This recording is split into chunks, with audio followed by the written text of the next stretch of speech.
Summer Elsirelle has been a total mystery since she was teased a few weeks ago in a datamine. Now we know that not only is she real, she is a water scholar with some impressive defensive capabilities. Now, we've arrived. We're finally here. It's your final test. Will you be able to resist the call of the ocean before War of the Visions heads to Midgar?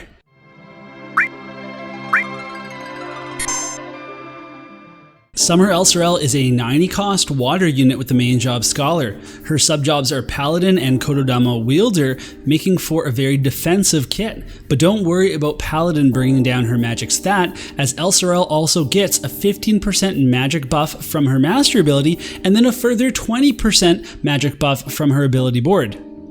Let's take a look at the rest of her master ability. It has the standard increase in HP and water attack for water allies, and Elsirelle's also going to gain that 15% magic buff that I just mentioned. But she's also going to get a further 10% increase to her fire resistance. And then we have Elsirelle's TMR, the Blessed Ribbon, which is an accessory that has some HP, some defense, and some magic. But it also has a 1 cast 24 TP ability that is essentially an instant cast Curaga. If you put this on any healer at all, it's going to give them access to a very powerful heal and something that we don't have to worry about with the casting time. And I think that is actually very, very powerful. Let's take a look at Elsirelle's stats. She's basically a beefed up Louelle with a few exceptions. She has more HP, magic, spirit, defense, agility. And her magic at 530 is just impressive in general, considering her Paladin subjob. However, because of that Paladin subjob, her AP is kind of low. It's actually 15 points lower than Louelle's is, which is definitely concerning. But Elsirelle has other positives, including her 14 innate defense, which is pretty great. It's a nice number to build off of. If we take a look at 115 versus 120 and where you can take your Summer Elsirelle, she doesn't really gain much from making that jump aside from 61 magic. But of course, the real reason to go to 120 is to get the job level 25 skill that gives you a 30% physical mitigation barrier, as well as applying protect to the user. Now, because Elsirelle has 100 magic from her board and also 35% magic buff from her board and her master ability, her base magic is actually kind of low. It's like about 100 less than Louelle's.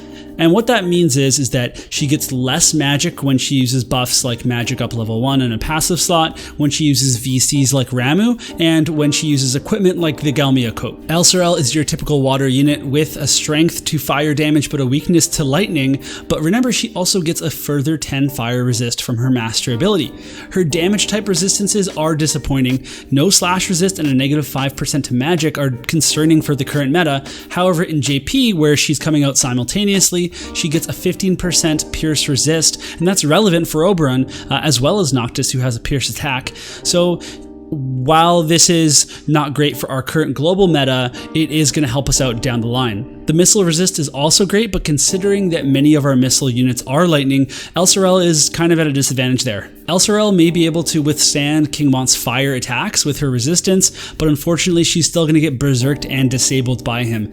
She does have a 50% resistance to confusion and to stop, as well as a 10% resistance to sleep, and that resistance to sleep is pretty strange considering her story, but the confusion and stop resist are both definitely useful to have. Now it's time to break down Elsirelle's kit, but I'm not going to talk about everything. I mean, I am on Scholar, but I'm just going to go over what I think is really important and give you the information that you need to decide whether or not you should pull for her. So we'll start with the passives, and we're going to talk about Knowledge Reserves, which Elsirelle gets an upgrade to at job level 19. So this is going to add 40 spirit penetration to the passive, which isn't bad, but I found that it's not that important on Louelle, who also gets 40% spirit penetration from her Rune Knight passive. There are enemies that you'd like this for, especially in PvE, but oftentimes you can just use magic up level 1 instead. That being said, the casting time reduction and instant devitalizing glint that you get from Knowledge Reserves is so good that you're going to be using the passive anyway. Then we have Scholarly Intuition and Holy Knight's Protection, which both provide 12 defense, but it's going to be difficult to equip both unless you want to go full bruiser mode and lose a little bit of damage capability. Then we have Fire Spirit's Blessing, which is going to give 12 Spirit and 12% Fire Resist. The Spirit is definitely worth the pick depending on your matchup. If you're trying to build to survive a little bit more magic damage, then yeah, you're going to be wanting to use this. So I recommend personally that you just go for Knowledge Reserves for the casting time reduction and the instant devitalizing glint, and magic up level 1 unless you're really concerned about going more defensively, but I say you go offensive all the way. As for her counters, we have Steeled Ephemeral Form, which is going to be the best counter. It just reduces all types of damage. However, if you are in an arena or something and you're attacking purely physical teams, then you're going to use Paladin's Guard instead. And then finally, Reactive Force is very strong, and the thing that it has over the other two passives is that it has a 30% chance to occur compared to 20% for Ephemeral Form and Paladin's Guard. Let's move on to the main kit for Scholar. Magic Orb is going to be a strong skill for 12 AP at the 141% potency, but it's missing the instant cast and AP reduction that Louelle gets, and that kind of downgrades it quite a bit.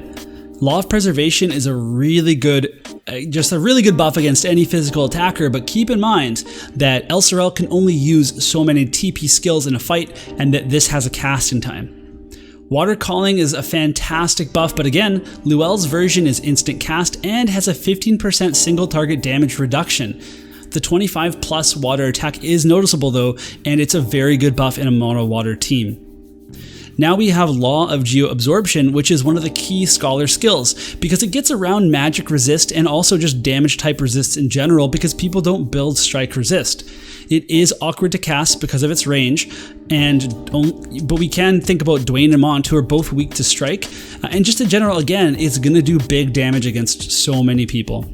I've seen Louelle finish off many Monts, Dwaynes, and Helenas with this skill, so as long as it's usable, then it's going to be doing some damage, it's going to be winning you some matches. The HP heal on it is also very significant, and it's going to work great with tankier versions of Elsirelle. If it hits multiple people, you can heal a lot of damage. The counter canceling part of it is also very solid, especially when you hit a tank that has a passive or a counter that reduces damage. So that's going to be really solid to negate that and make sure that you finish people off. Devitalizing Glint has a huge potency and will be the only instant cast damage on Elsirelle's main kit, making Knowledge Reserves passive pretty mandatory. Now, of course, you have the Limit Burst as well, but I'm going to talk about that a little bit later.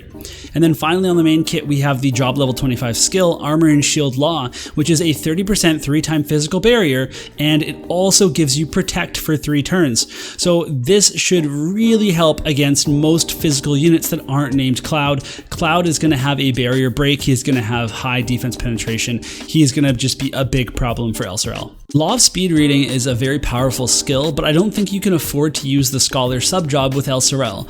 This skill is going to make Law of Geo-Absorption easier to pull off, and sometimes you can jump the turn order to start off a fight with a bang and really go take somebody out right at the start. But I just think between Paladin and Kododama Wielder, you're going to have a lot of different options for your sub-jobs, whereas Elsirelle did not have nearly the same flexibility. And then we have Law of Disarmament, which is strong, but you'd rather have Law of Geo-Absorption cast, and they're the same potency, so you don't want them to compete. Then we have Paladin sub, and we're going to have a few different buffs here that we can use. So Sentinel is a very powerful defensive buff, and I'd love to see Elsirelle use this. Just keep in mind that it's going to take precedent once you're close enough to your enemies over her other TP skills. And then we have Immortal Spirit, which is going to be just great to use always. It's always a good skill, unless you're going against a meta that can dispel it. But otherwise, I think it's particularly important for a non-tanky Elsirelle to just be aggressive and know that she can die once. That's actually all you need to take out a Helena. If you can, take a few hits from the slashers, maybe with your defense, and then your barrier, and then go, get hit with a Helena skill, but then be able to strike back. That could be a really big deal. And then finally we have Saintly Healing, which is an instant cast cure for Elsirelle, and it's going to see some use, particularly in PvE and also at the start of the fight in maybe fight 2 for guild battles. Then we have Kododama Wielder, and this is going to be my second favorite sub. We get Nimble Movement, which can be great to have, but again, you don't want it necessarily to take place of the place of your other buffs a lot of the time, unless the map calls for it. Unavailable Pain is going to give you a 100% hit chance skill, and again, that's good for evade matchups, although it's not as necessary because Elsirelle does have a 100% hit limit burst. And then the rest of the kit doesn't really add much, as all the skills have casting times, and Elsirelle can match their potencies with her main kit. But one exception might be Earthrending Pain, which could see play as another instant cast spell, particularly for a super tanky Elsirelle that is going to get up close to people and can take hits. Then maybe she might actually use that skill. Elsirelle's Limit Burst Dreaming Typhoon is very, very cool. It's got a great animation. It has big range, big potency, 100% hit, and a 20 AP reduction. However, it costs 63 AP, and that's kind of a big deal. So I'm really concerned about Elsirelle's low AP stat, and I think that this limit burst could be a big factor in draining her AP, and maybe that she needs to get off a few buffs, or maybe she needs to have bells or something to mitigate that. I'm going to compare Elsirelle to Louelle because they're both main job scholars, and I think that that's just the most obvious comparison. So Elsirelle has better stats in every way except for AP and dexterity. However, Louelle has a 20% slash resist and Elsirelle has 0. Elsirelle has a better job level 25 skill, but overall, I think Louelle's EX upgrades are way better than Elsirelle's. I've personally played with Louelle a lot, and I can't, like the problems that Louelle has, Elsirelle's going to have those and worse because she has casting times on everything. So that's a huge, huge concern for me. So ultimately, Elsirelle's going to have better survivability due to her stats, due to her buffs and her sub-jobs, and she's also going to have better synergy with her element than Louelle because there's just a lot of water support, there's water mages, and I think that's just all going to come together better than Earth did for Louelle. And also, while I think that, the water team is going to be really good, I think we're going to see a lightning meta, and I think Louelle's going to be a little bit more handy when Cloud comes around. Let's take a look at the pros and cons for Elsirelle. So she has a high magic stat despite the Paladin sub, and she will be very effective at taking out Dwayne, Mont, and Helena. Now, I'm saying that she's going to be good at killing them, not necessarily about surviving damage from them. So she should be able to take hits from Dwayne and Mont, but not Helena. She's got a ton of survivability options, including Immortal Spirit. Her limit burst is super powerful, but does cost a lot of AP, and she's going to be strong against Oberon in the future. So if you pull her now, you're going to be set a little bit later on because he is weak to magic. I don't think he has strike resistance, and she's going to be able to resist him with defense, pierce resist, etc. So as for cons, low base magic means less magic from buffs. Casting times are definitely concerning for me, and her AP stat is pretty low. Her resists also don't look very promising at all. So should you pull for Summer Elsirelle? Honestly, I'm gonna say no. Unless the deals are really good, and then even then, you could grab her TMR and slow build her for Oberon's release. Now, is she going to be effective right now? Yeah, I think that she could kill King Mont and Dwayne, and I think that she could fit into mono water teams. I think if you are a big water player, then you are way more incentivized to pull for her than a lot of other players are. But I've spent a lot of time playing with Louelle, like a bad amount of time playing with Louelle, and the issues that I have with her are present and probably going to be worse for Elsirelle, and I think that's a big concern.